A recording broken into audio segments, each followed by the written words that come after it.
ദുരന്തത്തിന്റെ ആഴവും ആഘാതവും ഓരോ ദിവസവും വർദ്ധിച്ചു വരുന്നു. പുത്തുമലയിൽ നമ്മൾ ഒരിക്കലും കാണാൻ ആഗ്രഹിക്കാത്ത ചില കാഴ്ചകളാണ് നമ്മളിപ്പോൾ കാണുന്നത്. ഒരു ദുരന്ത ഭൂമിയിൽ മറ്റൊരു വലിയ ദുരന്ത ഭൂമിയിൽ നിന്ന് പേരും വിലാസവും അറിയാത്ത ആളുകളെ ശരീരഭാഗങ്ങൾ ഉൾപ്പെടെ സംസ്കരിക്കാനായി അവിടേക്ക് കൊണ്ടുവരികയാണ്.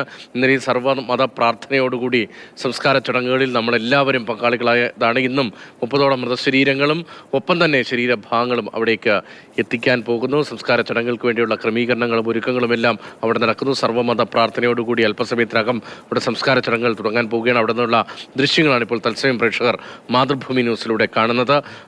രഘുനാഥ് നാരായണനാണ് വിവരങ്ങളുമായി. രഘു, പല ദുരന്തങ്ങളിലൂടെ നമ്മൾ കടന്നുപോയിട്ട് ഇപ്പോൾ 2 പ്രളയകാലങ്ങൾ, ഓഖി ഉൾപ്പെടെയുള്ള നിരവധി വലുതും ചെറുതുമായ ദുരന്തങ്ങളൊക്കെ റിപ്പോർട്ട് ചെയ്തിട്ടുമുണ്ട്. പക്ഷേ ഇത്രത്തോളം നമ്മളെ നടുക്കിയ ഒരു ചെറിയ പ്രദേശത്താണെങ്കിലും ഇത്രത്തോളം നമ്മളെ നടുക്കിയ മറ്റൊരു ദുരന്തം ഒരുപക്ഷെ സമീപകാലത്ത് ഉണ്ടായിട്ടില്ല. പ്രളയമൊക്കെ വലിയ തോതിൽ ആളുകളുടെ ജീവൻ എടുത്തുവെങ്കിലും ഇതൊരു ചെറിയ സ്ഥലത്ത് ഇത്രയും ജീവൻ നഷ്ടമാകുന്നു എന്ന് പറയുമ്പോൾ നമുക്കത് ഒരിക്കലും ഉൾക്കൊള്ളാൻ കഴിയാത്ത ഒന്നാണ്. ഈ ഉരുൾപൊട്ടലിൻ്റെ ദൃശ്യങ്ങളൊക്കെ കണ്ടിട്ടുണ്ടെങ്കിലും ഇങ്ങനെ ഒരു മേഖലയാകെ ഒഴുകിപ്പോകുമോ, ഇത്രയധികം ആളുകൾക്ക് ജീവൻ നഷ്ടമായി പോകുമോ എന്ന വലിയ സംശയമോ അല്ലെങ്കിൽ നമുക്ക് വിശ്വസിക്കാൻ കഴിയാത്ത തരത്തിലുള്ള ഒരു ദുരന്തമുഖത്തിലൂടെ നമ്മൾ കഴിഞ്ഞ കുറേ ദിവസമായി കടന്നു പോവുകയാണ്. രഘുവിന് ആ സ്ഥലത്തെത്തിയപ്പോൾ മറ്റു പല ദുരന്തങ്ങളും റിപ്പോർട്ട് ചെയ്തിട്ടുണ്ട് എങ്കിലും ഈ ദുരന്തഭൂമിയിലെത്തുമ്പോൾ ആളൊഴിഞ്ഞ മറ്റൊരു സ്ഥലത്തേക്ക് അവരെ അടക്കാനായി കൊണ്ടുവരുമ്പോൾ രഘുവിന് തോന്നുന്ന വികാരം എന്താണ്?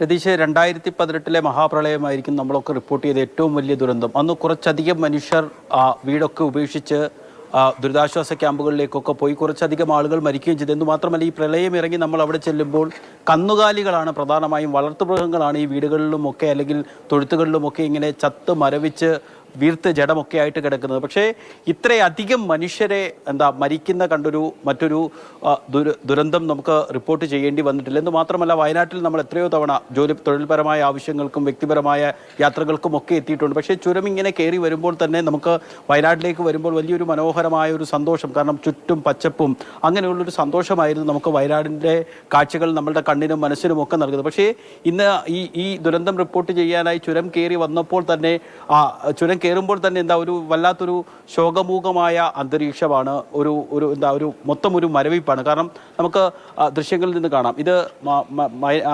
വയനാടിൻ്റെ മൂന്നാറെന്നും കാശ്മീരെന്നും ഒക്കെ വിശേഷിപ്പിക്കുന്ന സ്ഥലമാണ്. മനോഹരമായ തേയിലത്തോട്ടങ്ങളും കൃഷിയിടങ്ങളും ഒക്കെയുള്ള നല്ല തണുപ്പ്. കാരണം ഇന്നലെ 8 മണിക്കൊക്കെ നമ്മളിവിടെ നിൽക്കുമ്പോൾ നല്ല തണുപ്പാണ്. ഒരു 18 19 ഒക്കെ ഡിഗ്രി മാത്രമേ ഉള്ളൂ അന്തരീക്ഷത്തിൽ ചൂട്. അത്ര മനോഹരമായ ഒരു സ്ഥലത്ത് വളരെ സന്തോഷത്തോടു കൂടി ജീവിച്ചിരുന്ന ആളുകളാണ് ഒറ്റ രാത്രി കൊണ്ട് ജീവൻ നഷ്ടമായത്.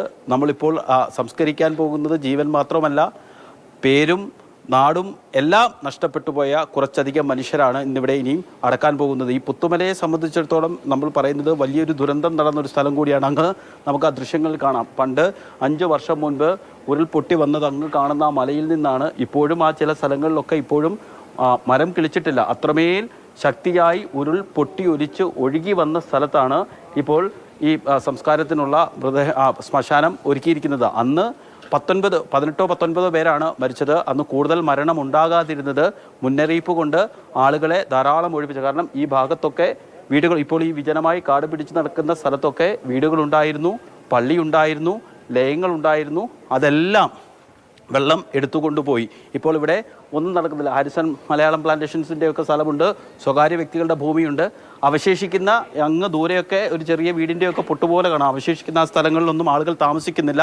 അതൊക്കെ ഇപ്പോൾ ഹോം സ്റ്റേകളും റിസോർട്ടുകളും ഒക്കെ ആയിട്ട് മാറിയിട്ടുണ്ട്. അത്രമേൽ ദുരന്തം പതിവായി. അതായത് ഇവിടെ നിന്ന് അധികം ദൂരമില്ല ഇപ്പോൾ ചൂരൽമലയിലേക്ക് പോകാൻ. ഈ ഭാഗം പുത്തുമല കഴിഞ്ഞാണ് മുകളിലേക്കാണ് ചൂരൽമലയിലേക്ക് പോകുന്നത്. അടിക്കടിക്ക് ഇങ്ങനെ ദുരിതങ്ങൾ ഉണ്ടാകുന്ന ഒരു മലയോര ജനതയാണ് നമുക്ക് കാണുന്നത്. കാരണം അവർക്ക് എപ്പോഴും ദുരിതങ്ങളാണ്. നമ്മൾ തന്നെ എത്രയോ തവണ ക്യാമ്പയിൻ ചെയ്തു വന്യമൃഗങ്ങളുടെ ശല്യം. അങ്ങനെ വന്യമൃഗങ്ങളോടും പ്രകൃതിയോടുമൊക്കെ മല്ലടിച്ച് കഷ്ടപ്പെട്ട് ഉണ്ടാക്കിയെടുത്തത് മുഴുവൻ ഒറ്റ രാത്രി കൊണ്ട് ഇല്ലാണ്ടായി പോകുന്ന ദുരവസ്ഥ എത്രത്തോളം ഭീകരമാണ്, എത്രത്തോളം ഭയാനകമാണ്. കാരണം ഇപ്പോൾ നമ്മൾ മലയാളത്തൊക്കെ സംസാരിക്കുന്ന ആളുകളൊക്കെ അവർ വല്ലാണ്ട് പാനിക്കാണ്. പക്ഷേ അവർക്ക് അവിടെ നിന്ന് ഇറങ്ങി വരാൻ വേണ്ടി പറ്റില്ല. ഈ മലയോരത്തുള്ള കർഷകർ എന്നൊക്കെ പറയുന്നത് താഴെ നമ്മുടെ ഇപ്പം കോട്ടയം അല്ലെങ്കിൽ അങ്ങനെയൊക്കെയുള്ള സ്ഥലങ്ങളിൽ നിന്ന് കുടിയേറിയവരാണ്. അവിടെ ഉണ്ടായിരുന്ന സ്വത്ത് സാധാരണ നിലയിൽ അവിടെ കോട്ടയമോ അല്ലെങ്കിൽ ആലപ്പുഴയോ അങ്ങനെയുള്ള സ്ഥലങ്ങളിലൊക്കെ ഉണ്ടായിരുന്ന സ്വത്തുക്കൾ വിറ്റ് കിട്ടിയ പണം കൊണ്ട് ഇവിടെ വന്ന് ഭൂമി വാങ്ങി ജീവിതം മണ്ണിൽ നട്ട് നനച്ച് വളർത്തിയ ആളുകളാണ് ഇവരെല്ലാം. അല്ലാണ്ട് ഇവരെല്ലാം വലിയ കയ്യേറ്റക്കാരോ റിസോർട്ട് മാഫിയോ ഒന്നുമല്ല. സാധാരണക്കാരായ കർഷകരാണ്. ഇവിടെ കൃഷി ചെയ്ത് കാട് വെട്ടിത്തെളിച്ച് കാട്ടുപന്നിയോടും മലേറിയ പോലെയുള്ള വലിയ രോഗങ്ങളോടും പടവെട്ടി അവരുടെ പൂർവികർ നട്ടു നനച്ച് വളർത്തിയത് അവർ പോറ്റിപ്പോകുന്നതേ ഉള്ളൂ. അത്രമേൽ സാധാരണക്കാരായ മനുഷ്യർ. കാരണം നമ്മൾ ഈ മേപ്പാടിയിലൊക്കെ ചെല്ലുമ്പോൾ അവിടുത്തെ ബസ് സ്റ്റാൻഡിലുള്ള ഹോട്ടലിലെയൊക്കെ ആളുകൾ സംസാരിക്കുന്നത് അവരെല്ലാം ഇവിടെ വരുന്ന ആളുകളാണ്. ഇവിടെ വന്ന് ബേക്കറിയിൽ നിന്ന് സാധനങ്ങളൊക്കെ പോയി അങ്ങനെ ആളുകൾ നാട്ടുംപുറമാകുമ്പോൾ നമുക്കറിയാം, പ്രത്യേകിച്ച് മലയോര മേഖലയാകുമ്പോൾ ആളുകൾ തമ്മിൽ കാണാനും സംസാരിക്കാനും ഒക്കെയുള്ള സാധ്യത കൂടുതലാണ്. അവരങ്ങനെയൊക്കെ സംസാരിച്ച് ഒത്തൊരുമിച്ച് ഒന്നിച്ച് പോയിക്കൊണ്ടിരുന്ന ആളുകളാണ്. ഒറ്റ രാത്രി കൊണ്ടാണ് ഒരു ഗ്രാമം തന്നെ ഇല്ലാണ്ടായത്, ഒരു പ്രദേശം തന്നെ ഇല്ലാണ്ടായത്, ഒരു വാർഡ് തന്നെ ഇല്ലാതെ. അത്രമേൽ സങ്കടകരമായ അവസ്ഥയിലൂടെയാണ് നമ്മളെല്ലാം കടന്നു പോകുന്നത്. ഇന്നലെ ഇവിടെ നിന്ന് പോകുമ്പോൾ 12 മണിയായി. ആ 12 മണി കഴിയുമ്പോഴും നമുക്കൊരു ശരീരത്തിന് സാധാരണ നില അത്രയൊക്കെ ജോലി വിഷയമാണ്. ഇതൊരു മനസ്സിനൊക്കെ ഒരു മന്ദിപ്പാണ്, ഒരു മരവിപ്പാണ്. ഇവിടെ ജോലി ചെയ്യുന്ന അല്ലെങ്കിൽ ഇവിടുത്തെ സന്നദ്ധ പ്രവർത്തനം നടത്താൻ വരുന്ന ആളുകളുടെയൊക്കെ അവസ്ഥ ഇത് തന്നെയാണ്. എല്ലായിടത്തും ദുരന്തങ്ങളാണ്. നമ്മൾ പുറത്തുനിന്ന് വരുന്ന മനുഷ്യർക്ക് മാത്രമാണ് ഈ ദുരന്തത്തിൽ ഒന്നും നഷ്ടമാകാതെ. നമുക്കൊരു മാനസികമായ വിഷമം, മാനസികമായ ബുദ്ധിമുട്ട് ഒക്കെ ഉണ്ട്. പക്ഷേ അപ്പോഴും നമ്മൾ ഇവിടെയുള്ള മനുഷ്യരെ കാണുമ്പോൾ അല്ലെങ്കിൽ ഈ ചുറ്റുവട്ടത്തൊരു 10-25 കിലോമീറ്റർ ചുറ്റളവിലുള്ള മനുഷ്യരെ കാണുമ്പോൾ അവർക്ക് പ്രിയപ്പെട്ട, അവർക്കറിയാവുന്ന, അവർക്ക് വേണ്ടപ്പെട്ട ഒരു മനുഷ്യൻ ഉറപ്പായും ഈ ദുരന്തത്തിൽ മരിച്ചു പോയിട്ടുണ്ട് എന്ന് മാത്രവുമല്ല പല ആളുകളുടെയും സുഹൃത്തുക്കളെ ഇപ്പോഴും കണ്ടു കിട്ടാനുമുണ്ട്. മൃതദേഹം തിരിച്ചറിയാൻ കഴിയാത്ത രീതിയിലുള്ള അവസ്ഥയുണ്ട്. അങ്ങനെയൊക്കെയുള്ളൊരു അതിക്രൂരമായ ഇനി ഒരിക്കലും അനുഭവിക്കരുത്, അല്ലെങ്കിൽ ഇനി ഒരിക്കലും ഇങ്ങനെ ഒരു സ്ഥലത്തേക്ക് വന്ന് റിപ്പോർട്ട് ചെയ്യരുതെന്ന് ആത്മാർത്ഥമായി ആഗ്രഹിക്കുന്നവരായിരിക്കും ഇവിടെയുള്ള മുഴുവൻ മാധ്യമപ്രവർത്തകരും. കാരണം അത്രമേൽ ദുരന്തമാണ്, അത്രമേൽ ദുരിതമാണ്, അത്രമേൽ സങ്കടക്കാഴ്ചയാണ്. ഈ മരിച്ചവരെക്കാൾ നമ്മളെ വേദനിപ്പിക്കുന്നത് മരിച്ചവരുടെ ഓർമ്മയും പേര് ജീവിക്കുന്നവരാണ്. ഒരു കുടുംബം മുഴുവൻ നഷ്ടപ്പെട്ടു പോയവർ, ഒരു വീട് മുഴുവൻ നഷ്ടപ്പെട്ടു പോയവർ, സമ്പാദ്യങ്ങൾ അന്നുവരെ ഉണ്ടാക്കിയെടുത്തതെല്ലാം നഷ്ടപ്പെട്ടു പോയവർ, അങ്ങനെയുള്ള മനുഷ്യർ. പണവും വീടുമൊക്കെ പിന്നീടുണ്ടാക്കാം, പക്ഷേ പിരിഞ്ഞുപോയ, നഷ്ടപ്പെട്ടു പോയ, ഒപ്പം ഉറങ്ങിയിരുന്ന, ഒപ്പം കഴിഞ്ഞിരുന്ന ആളുകൾ ഒറ്റ രാത്രി കൊണ്ട് 2 നിമിഷം കൊണ്ട് ഇല്ലാണ്ടായിപ്പോയവരുടെ അതിജീവനം വല്ലാതെ ബുദ്ധിമുട്ടായിരിക്കും. കാരണം ഇപ്പോൾ ഈ ക്യാമ്പുകളിലൊക്കെ കഴിയുന്ന ആളുകളെയൊക്കെ കാണാൻ ബന്ധുക്കളൊക്കെ വരുന്നുണ്ട്. അവർ പറയുന്നുണ്ട്, വാ നമുക്ക് ഒന്നിച്ചു പോകാം, വീട്ടിലേക്ക് പോകാം എന്നൊക്കെ പറയുമ്പോൾ അവർ ചോദിക്കുന്നത് എത്ര നാൾ, എത്ര കാലം, എന്തിന് എന്നുള്ള ചോദ്യമാണ് അവരെല്ലാം ചോദിക്കുന്നത്. ഈ ദുരന്തത്തിൽ അങ്ങ് മരിച്ചു പോയാൽ മതിയായിരുന്നു എന്നവർ ആത്മാർത്ഥമായി ആഗ്രഹിക്കുന്നു, പ്രാർത്ഥിക്കുന്നു. കാരണം അവരുടെ കൂടെ ഉണ്ടായിരുന്നവർ ആരും ഇന്നില്ല, അവർക്കൊപ്പം ഉണ്ടായിരുന്നവർ ഒന്നുമില്ല. കാലങ്ങളായി അവർ കരുതി വെച്ചിരുന്ന ഒന്നും അവരുടെ പക്കലില്ല. ആകെ ഉടുതുണി കൊണ്ട് മാത്രം ഇറങ്ങി വന്നവർ ക്യാമ്പുകളിൽ കഴിയുന്നു എന്ന് മാത്രവുമല്ല അവരിപ്പോഴും പ്രതീക്ഷിക്കുന്നു. ഉരുൾപൊട്ടലിൽ കാണാതെ പോയ ആളുകൾ ഇപ്പോൾ എപ്പോഴെങ്കിലും മടങ്ങി വരുമെന്ന് അവർ പ്രതീക്ഷിക്കുന്നു. അവരുടെ ആ പ്രതീക്ഷ അവസാനിക്കണമെങ്കിൽ അവർക്കത് മൃതദേഹം കാണണം, അവരുടെ പ്രിയപ്പെട്ടവരാണ് എന്നുള്ള ബോധ്യം അവർക്കുണ്ടാവണം. പക്ഷേ പല തവണ പരിശോധിച്ചെങ്കിലും ദേഹപരിശോധനയൊക്കെ നടത്തിയെങ്കിലും ഇപ്പോൾ ഇവിടെ കൊണ്ടുവരാൻ പോകുന്ന 30 മൃതദേഹങ്ങൾ അവയെ തിരിച്ചറിയാൻ വേണ്ടി സാധിച്ചില്ല.